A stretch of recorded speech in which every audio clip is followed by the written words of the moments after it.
Hello, and welcome to the York Symphony Orchestra's Musicians at Home interview series. My name is Lawrence Golan, and I'm the Jody and Louis Appel Jr. Music Director of the York Symphony Orchestra. I'm coming to you from my home in Denver, Colorado today, and I will be speaking with Denise Dillenbeck, the concertmaster of the York Symphony Orchestra, who is speaking to us from her home in Ellensburg, Washington. Hi, Denise. How are you doing? I'm fine, thanks. How are you? Great. No complaints. No complaints. So tell me, how long have you been performing with the York Symphony Orchestra? Well, this is my third year, so but yeah, that's been cut a little bit short. So I guess 2.5 years. Right, unfortunately. Okay, and up to this point, what has been your most memorable concert with the York Symphony Orchestra and why?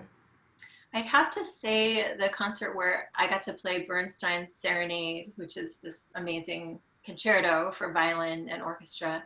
And the reasons why are several. The first of which was that you suggested the piece to me, and I was so excited because it's a piece that's not just played all the time, like Tchaikovsky and Brahms and Beethoven. And I like those kind of pieces, and this has been on my bucket list for a long time. And so when you were the one to bring it up, I was super excited. And also I knew how difficult it is for everybody, not just the solo part, but for the orchestra. And so I knew to have a conductor up there who really knows what he's doing and how to keep it together was going to be really important. And I knew that you would have that in hand. And then to study the piece myself was just such a joyful, delightful process. I loved practicing it. And then thirdly, the fact that it is so difficult for the orchestra just made me feel really, my heart was warmed by how all the orchestra musicians took it on and really attacked it and did it. Like they really kicked some musical butt doing it and made it all come together, and it was great fun. Kicking musical butt. I haven't heard that one before. I like that. And, I have to say, you really did such a great job with that piece. I mean, it's so difficult and so beautiful, and it was just I expected it to be fantastic, and even with that expectation, you certainly exceeded my expectations. It was just, Well, thank you. it was just great. Looking forward to next season. Thinking about the program that we have lined up for next year, what piece are you most looking forward to and why? Well, I'd have to say the program where we're doing all the Bach Brandenburg concertos. That composer, what a genius! He really knew what he was doing. We're all going to be in great hands for that, and I'm psyched for the concertos that I get to play, but also because it features all my colleagues as soloists. So we're going to hear from several solo voices in the orchestra, including Principal Second Gabriel Meza and my associate concertmaster James Tong. And I'm super excited to get to hear them as soloists too. Yeah, we'll be celebrating the 300th anniversary of the composition of those six great masterpieces. So that's going to be a really exciting concert. We've all been at home for a while now. What have you been doing to keep busy during this stay-at-home period? Well, we've been walking our dogs a lot, and they're one of them is very happy about that. The other one is getting pretty annoyed with us. And we have two cats that we play with a lot too. And I'm getting to do more yoga classes than I normally get to do because our local yoga studio is doing Zoom class, and usually my travel and work schedule interferes with that. So it's pretty awesome to do two classes a day if I want to. I'm Wow, trying to get in good shape, yeah, and trying not to order too many Domino's pizzas. not too many. Yeah, great, great.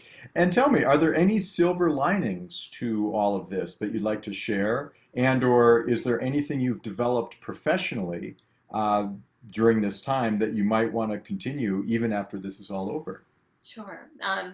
I'd say a silver lining is being in touch with loved ones in a different way. Um, I, I'm on Marco Polo now with my whole family, and we talk and see each other much more frequently than we have in years, I think, because of that. And I'm doing Zoom family chats with my husband's side of the family every week too, which is really sweet, this little impromptu family reunion. And I even am having Zoom happy hour or Marco Polo happy hour with my hostess Judy from York. So we get together once a week and share a glass of wine over the internet. It's been pretty fun.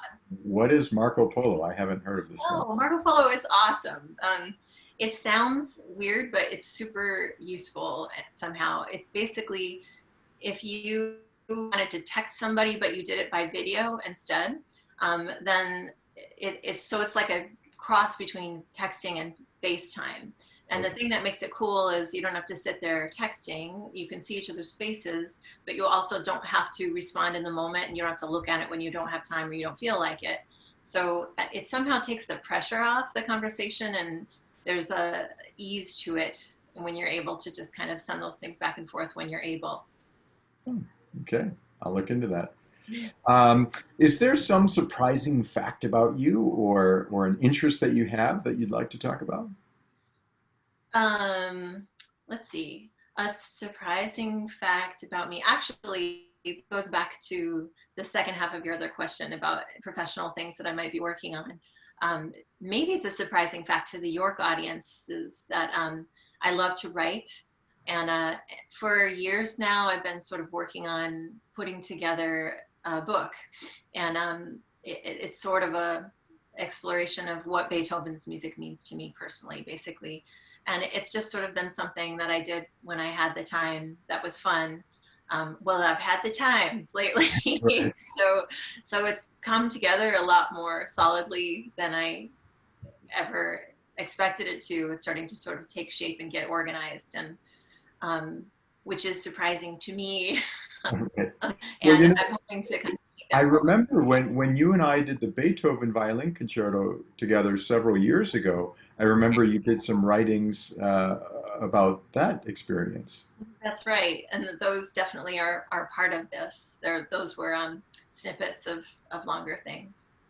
And probably another just surprising fact about me maybe is like a lot of people, I love to travel, and it's a goal of mine to make it to all 7 continents before I'm done.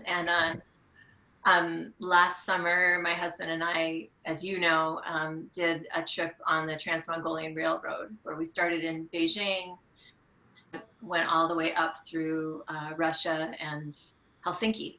And we took a week off in the Gobi Desert and wandered the desert and rode camels and stuff like that. And uh, I was amazed at the beauty of the desert, amazed at Moscow and how gloriously beautiful that was. We somehow didn't expect that. And it was really wonderfully um, mind opening and eye opening, and also like difficult at times with the living on a train. So I don't know. I like experiences like that kind of open your eyes to the world, and then you come back home and appreciate those home things even more. Right. And I remember you did that right before you, Mark, and I toured China with the Right. American Festival Orchestra. Mm-hmm. So yeah, you did a lot of touring during that time period. Yeah. I think this will bring us to the end of our interview, but a final question would be, would you like to play something for us? Sure. I don't want to take too much time, so I thought I'd just play a little bit of a favorite violinist's melody from everybody's list of favorites, Meditation.